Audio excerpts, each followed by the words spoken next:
Hi friends, welcome to school Shiksha YouTube channel. सांग माने आमे माने कार्बन परिमाण को आधार करी कोयला को मुख्यतः चारि भाग में विभक्त करिछे।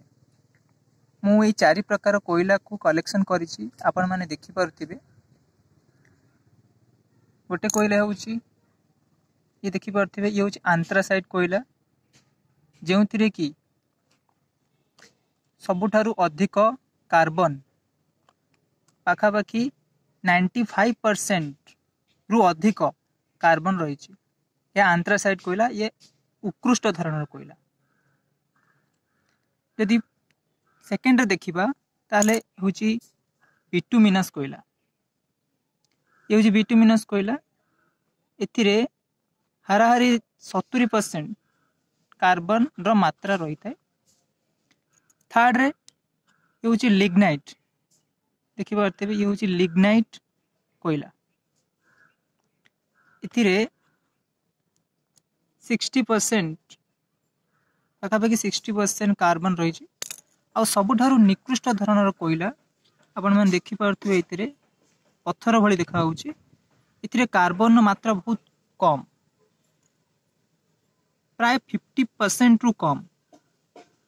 यह होची पीट कोयला।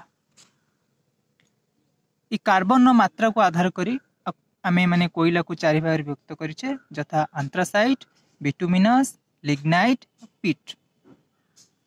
बेले बेले एग्जाम रे क्वेश्चन आसे, according to carbon ascending order रे सजे पे और डिसेंडिंग ऑर्डर रे सजे पे। असेंडिंग ऑर्डर माने ऊर्ध्वक्रम, डिसेंडिंग ऑर्डर माने हला अधक्रम। यदि हम कार्बन मात्रा को देखिबा, ऊर्ध्वक्रम अनुसार कोयला को सजेबा माने सबठारु कम कार्बन थिबा कोयला आसीबो। प्रथम आसीबो पीट आसीबो, तापरे लिग्नाइट आसीबो, तापरे बिटुमिनस आसीबो, एवं सबठारु अधिक कार्बन थिबा कोयला आंथ्रासाइट आसीबो। जदि हम डिसेंडिंग ऑर्डर अधक्रम रे सजेबा ताहाले प्रथमे अधिक कार्बन थिबा कोयला जहा कि आंथ्रासाइट आसीबो, नेक्स्ट बिटुमिनस, लिग्नाइट और पीट।